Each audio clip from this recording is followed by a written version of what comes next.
특별 새벽기도에 나오신 모든 분들 주님의 이름으로 환영하고 축복합니다. 제 6주차는 기도로 바꾸는 삶입니다. 먼저 스티커를 한번 붙여보실까요? 이제 3일만 잘 하시면 드디어 우리는 다음 주에 특별 새벽기도 40일을 끝낼 수가 있습니다. 우리 구호를 한번 외치고 말씀을 살펴보도록 하겠습니다. 오른손을 주시고 큰 소리를 따라해 보실까요? 변합시다. 변합니다. 변화시켜 주십니다. 네, 그렇게 하실 것을 믿고 또 오늘 말씀 속으로 들어가 보도록 하겠습니다. 먼저 본문을 한번 살펴볼까요? 오늘 본문을 살펴보시면 느헤미야의 기도가 나옵니다. 느헤미야의 기도의 특징은 굉장히 간결하되 그러나 상황을 굉장히 잘 담아내는 기도를 하고 있다는 것입니다. 그래서 우리가 기도를 배울 때 느헤미야의 기도를 좀 사실 많이 배워야 됩니다. 지금 이런 위기 상황에서 어떻게 기도를 드려야 되는가? 지금 변화를 하려고 하는데 원수들의 방해가 있을 때 어떻게 기도를 드려야 되는가? 그리고 스스로를 위해서 어떻게 기도할 때 내가 용기를 잃지 않고 상황을 분별하고 갈 수 있는가에 대해서 느헤미야는 굉장히 잘 알려주고 있습니다. 그래서 느헤미야서를 읽다 보면 이 시대의 리더십이 어떠해야 되는가를 알 수가 있습니다. 우리는 이제 너무 신약을 많이 읽다 보니까 리더십 하면 그저 부드럽고 사람을 설득하고 그냥 웬만하면 참고 넘어가야지 이렇게 많이 생각할 수 있는데 느헤미야는 절대 그렇지 않습니다. 느헤미야는 한번 적어보실까요? 타이밍이라고 한번 적어보시죠. 오늘 그 27쪽에 타이밍과의 싸움이라는 것입니다. 지금은 설득하고 물론 설득도 하죠. 그러나 거기에 너무 많은 시간을 들이지는 않는다는 것입니다. 왜냐하면 타이밍과의 싸움이기 때문에 지금 해야 될 일은 하나님이 주신 힘을 가지고 권력을 가지고 물질을 가지고 지금 해내야 될 때입니다. 그래서 느헤미야서를 보면 엄청나게 과감하게 개혁을 하는 것을 볼 수가 있죠. 심지어는 사람들을 야단을 치고 또 정말 말을 안 들을 때는 책망도 하고 매질도 하고 그러면서 또 물질을 기꺼이 내놓으면서 굉장히 필요한 리더십을 잘 발휘를 하고 있습니다. 그래서 느헤미야는 정말 리더십에 있어서 타이밍을 잘 맞추고 그것을 해낼 수 있는 지혜를 갖고 있구나. 이걸 우리가 느헤미야서를 통해서 봐야 하는데요. 느헤미야의 기도를 먼저 짧게 좀 살펴봐야 되는데 앞장으로 먼저 가보실까요? 1장을 한번 잠깐 가보시면 1장부터 기도의 내용이 나옵니다. 동생이 돌아와서 예루살렘이 너무 황폐해졌고 다 무너졌고 사람들은 능욕을 받습니다 했더니 1장 4절을 한번 볼까요? 내가 이 말을 듣고 앉아서 울고 수일 동안 슬퍼하며 하늘의 하나님 앞에 금식하며 기도하여 그렇게 되어 있죠. 거기다 밑줄을 그으시고 하나님 앞에 금식하며 기도했다. 그래서 여러분 리더십의 출발점은 기도입니다. 이걸 잊으시면 안 됩니다. 리더십의 첫 출발점은 기도로서 가야 한다는 것이죠. 그래서 2장을 한번 보실까요? 2장 4절을 보시면 이 느헤미야가 왕 앞에 섰는데 얼굴에 너무 근심이 가득해서 무슨 일이냐? 왜 그러느냐? 그랬더니 왕한테 이제 이러이러한 얘기를 하고 있죠. 그랬더니 왕이 그러면 내가 무엇을 원하느냐 했을 때 2장 4절을 같이 한번 읽어볼까요? 왕이 내게 이르시되 그러면 내가 무엇을 원하느냐 하시기로 내가 곧 하늘의 하나님께 묵도하고 거기다 밑줄을 그어보시죠. 하늘의 하나님께 묵도했다는 것이죠. 왕이 지금 물어보고 있는데 무릎을 꿇고 기도하면 큰 무례를 범하는 것입니다. 아주 짧은 1초 2초 사이에 묵도했다는 것입니다. 타이밍이 필요하다는 것이죠. 거기다가 메모리해 보실까요? 기도의 타이밍을 아주 짧은 순간에 해냈다는 것입니다. 이게 여러분 지혜죠. 저는 느헤미야서를 읽을 때마다 이런 지혜를 배워야 된다고 생각을 하는데요. 이제 5장으로 가볼까요? 5장으로 가보시면 느헤미야가 총독의 녹을 받지를 않습니다. 백성들을 위해서 물질을 나눠주고 같이 식사를 하는 이런 모습을 하면서 5장 19절을 같이 한번 읽어볼까요? 시작. 내 하나님이여 내가 이 백성을 위하여 행한 모든 일을 기억하사 내게 은혜를 베푸시옵소서. 거기다 한번 동그라미를 쳐보실까요? 기억이라는 단어가 굉장히 많이 나옵니다.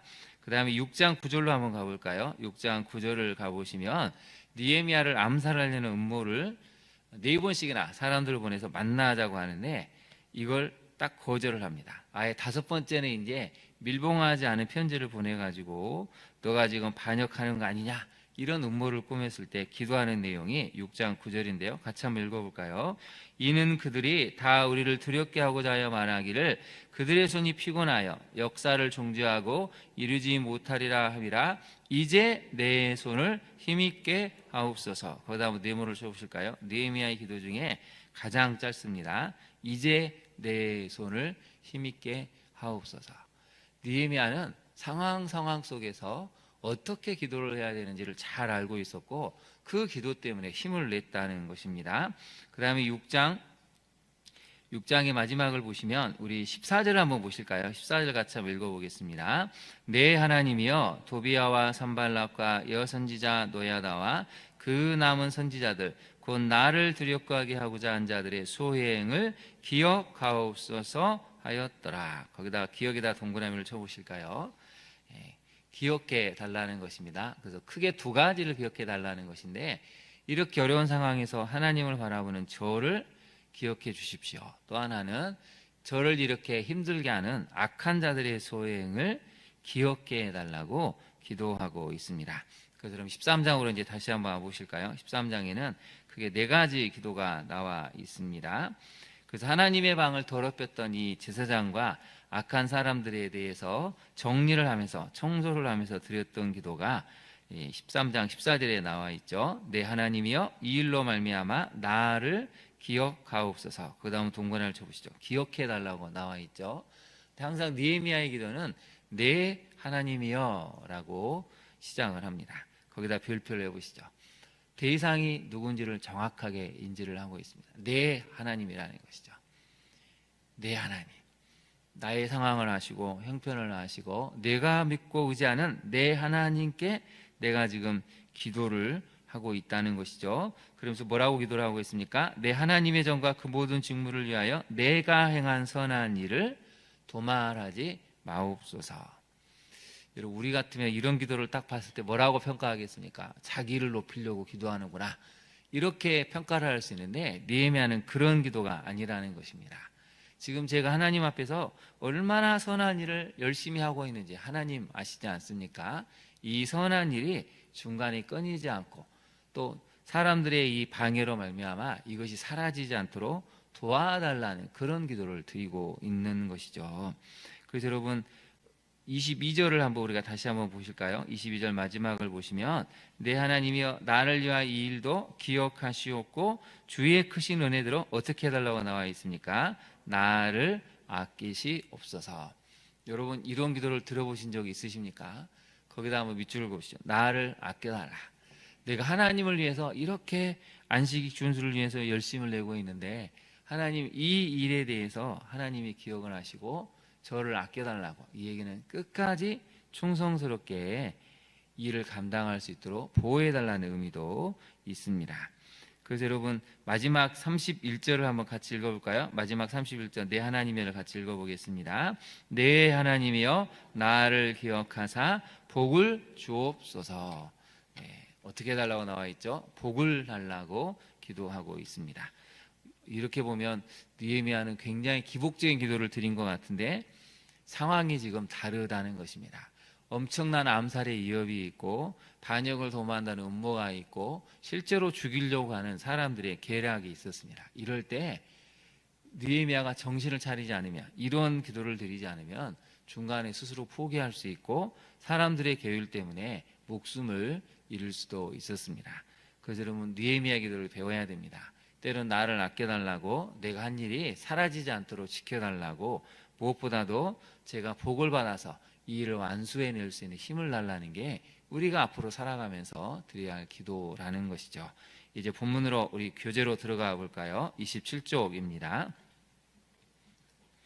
느헤미야처럼 절망과 무력감에 빠진 백성에게 희망을 주고 비전을 향해 달려가게 하는 탁월한 리더십, 추진력, 신앙은 이 시대에도 찾아보기 어려울 정도입니다. 느헤미야는 살고 있던 바벨론에서 평안하고 안일한 삶을 누릴 수 있었는데 과감히 그것을 포기하고 조상들의 고향 예루살렘으로 돌아와 성벽을 재건해 냅니다. 선조들이 바벨론의 포로로 끌려와 세월이 흘러서 4세대 5세대에 해당하는 느헤미야가 민족의 정체성과 신앙의 뿌리인 여호와 신앙을 적언하기 위해 예루살렘으로 향하는 데는 주저함이 없었습니다. 그다음 밑줄을 보실까요? 주저함이 없었습니다. 기도하는 사람이기 때문에 하나님의 때 타이밍이 되니까 회개하겠다 했을 때 주저하지 않았다는 것이죠. 그리고 자신이 가지고 있는 권력과 부를 백성들을 위해서 성벽을 건축하기 위해서 아낌없이 쏟아붓는 모습은 큰 감동을 줍니다. 그래서 느헤미야의 모습은 지금 이 시대에도 참된 지도상이라고 해도 과언이 아닐 정도입니다. 특별히 느헤미야가 성벽을 건축하고 개혁을 추진하면서 순간순간 드렸던 기도는 성도들이 본받아야 할 기도의 모습이기도 합니다. 느헤미야 기도를 통해서 우리는 어떤 점을 배울 수 있습니까? 우리 첫 번째를 같이 읽어볼까요? 느헤미야의 기도는 민족의 아픔을 나의 아픔처럼 여기는 기도였습니다. 이걸 우리가 배워야 합니다. 느헤미야는 바벨론의 포로로 끌려온 사람들의 4세대에서 5세대의 사람입니다. 이미 바벨론 사람이 다 되었다고 할 정도이기에 특별히 애국심과 신앙을 가지지 않는다고 해서 비난할 수는 없었을 것입니다. 그러나 그는 유다와 예루살렘 사람들의 처참한 소식과 형편을 듣고 수일 동안 슬퍼하며 애통하고 금식합니다. 그리고 기회가 왔을 때 묵상하고 기도하며 응답을 경험합니다. 나의 유익이 아닌 나라와 민족을 위한 애통함과 간구를 들을 때, 나의 기득권을 포기하고 희생하고자 할 때 하나님께서 그 기도를 들어주심을 알 수 있습니다. 그다음 밑줄을 그어보실까요? 나의 유익이 아닌 나라와 민족을 위한 애통함과 간구를 드릴 때, 나의 기득권을 포기하고 희생하고자 할 때 하나님은 기도를 들어주신다는 사실입니다. 우리나라 지도자들이 이것을 배울 수 있다면 얼마나 우리나라는 부흥하겠습니까? 얼마나 우리나라가 희망찬 나라가 되겠습니까? 그처럼 적용을 해보면 나의 유익을 버리고 애통함과 간절함 속에 나라를 위해 기도하고 있습니까? 정말 여러분 이 시대에 이 나라를 위해서 기도해야 한다는 것이죠. 두 번째를 같이 읽어보겠습니다. 문제를 정확히 인식하고 그 상황에 대해 간결하게 기도하며 도움을 요청했습니다. 그래서 여러분 기도할 때는 문제를 정확하게 인식을 해야 됩니다. 지금 상황이 어떤 상황인지, 무엇이 문제인지를 정확히 인식해야 되죠. 그래서 그 상황에 대해서 때로는 느헤미야처럼 간결하게 기도해야 한다는 것입니다. 거기다 한번 동그라미를 쳐보실까요? 정확히 간결하게, 이게 핵심입니다. 문제는 정확히 파악해야 되고 때로 기도는 장황한 게 아니고 간결하게, 하나님 나를 힘있게 하옵소서, 이 상황을 돌파할 수 있는 믿음을 달라고, 또 무엇보다도 복을 달라고, 그 크신 은혜들로 나를 아껴달라는 이런 간결한 기도가 필요하다는 것입니다. 느헤미야 기도는 특징이 있습니다. 항상 문제가 생길 때마다 그 상황을 정확히 아뢰고 해결하는 가운데 기도했고, 또한 간결하면서 핵심을 담아 기도했다는 데 특징이 있습니다.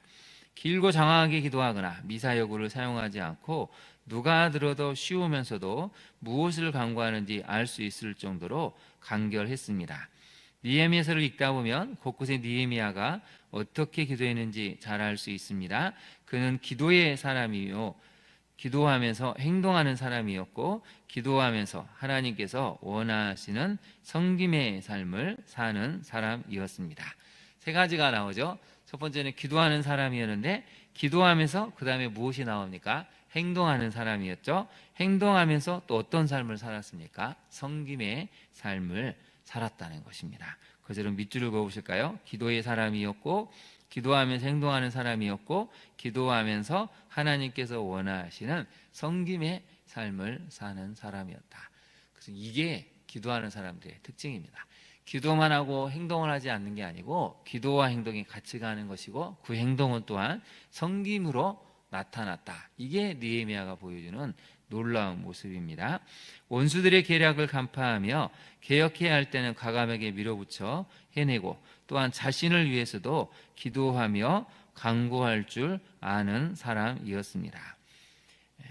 바른 기도가 뒷받침되면 무엇이든 해낼 수 있습니다. 거기다 밑줄을 그어보실까요? 바른 기도가 뒷받침되면 여러분 무엇이든 해낼 수 있습니다. 우리의 기도가 너무 지나치게 탐욕적이고 욕망이 있기 때문에 해낼 수 없는 것이지, 느헤미야처럼 정말 올바른 기도가 뒷받침되면 하나님이 해낼 수 있게 하십니다. 수백 년 동안 해내지 못했던 여러분 그 성벽 건축을 52일 만에 해낸 것은 느헤미야처럼 바른 기도, 행동하는 믿음이 있었기 때문이죠. 적용을 한번 해볼까요? 나는 기도하면서 지혜롭게 행동하는 사람입니까? 우리가 필요한 것은 바로 이것입니다. 바른 기도를 드려서 해낼 수 있는 힘, 그걸 하나님께 얻고 우리에게 주신 것을 가지고 섬길 때 우리 자신이 개혁이 되고 가정과 나라, 교회가 새로운 개혁을 만들어갈 수 있을 것입니다. 오늘 느헤미야 기도를 기억하시고 여러분의 마음에 감동이 오는 구절이 있다면 그 기도를 붙들고 오늘 하루 힘차게 살아가는 우리 성도님들이 되셔서 무엇이든지 해낼 수 있는 기도의 사람, 행동하는 사람 될 수 있기를 진심으로 축원합니다. 기도하겠습니다. 하나님, 오늘은 기도로 예루살렘에 와서 성벽을 재건하고 모든 상황을 바꾸어냈던, 기도로 바꾸었던 느헤미야의 삶을 살펴보았습니다. 우리도 느헤미야처럼 기도를 통해서 하나님 상황을 바꾸고 사람들의 마음을 이끌어가고 하나님이 원하실 때에 그것을 해낼 수 있는 믿음의 사람으로 서갈 수 있기를 간절히 기도합니다. 하나님, 무엇보다도 그 크신 은혜대로 우리를 아껴주시고 우리가 행한 선한 일들이 도말되지 않도록 지켜주시옵소서.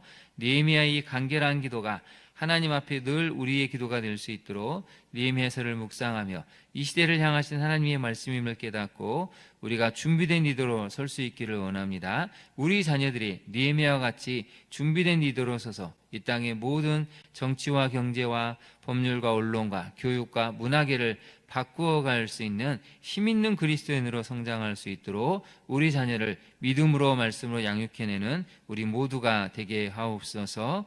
그렇게 하실 주님을 찬양하며 예수님 이름으로 기도합니다. 아멘. 하늘에 계신 우리 아버지, 아버지의 이름을 거룩하게 하시며 아버지의 나라가 오게 하시며 아버지의 뜻이 하늘에서와 같이 땅에서도 이루어지게 하소서. 오늘 우리에게 일용할 양식을 주시고 우리가 우리에게 잘못한 사람을 용서하여 준 것 같이 우리 죄를 용서하여 주시고 우리를 시험에 빠지지 않게 하시고 악에서 구하소서. 나라와 권능과 영광이 영원히 아버지의 것입니다. 아멘.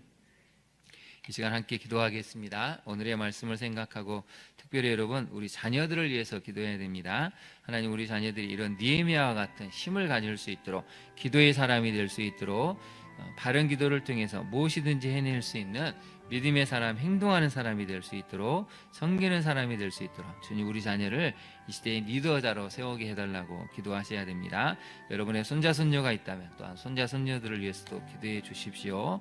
특별히 이 나라가 많이 어수선합니다. 아직도 이 헌법재판소의 판결이 나오지 않아서 여전히 나라가 혼란스러운데요, 오늘의 이 말씀을 통해서 정말 이 시대의 참된 지도자들이 이 땅에 나타날 수 있도록 대통령을 비롯한 모든 사람들이 하나님을 두려워하고 하나님을 경외하며 그들의 잘못을 회개하고 하나님 앞에 엎드릴 수 있도록 하나님 도와달라고, 또 이 시대가 다시 한번 회복된 미래를 향해 갈 수 있도록 곳곳에 느헤미야와 같은 사람이 등장할 수 있는 이 땅의 교회 성도들이 그런 역할을 감당하게 해달라고 우리 주님의 이름 3번 부른 다음에 기도하도록 하겠습니다.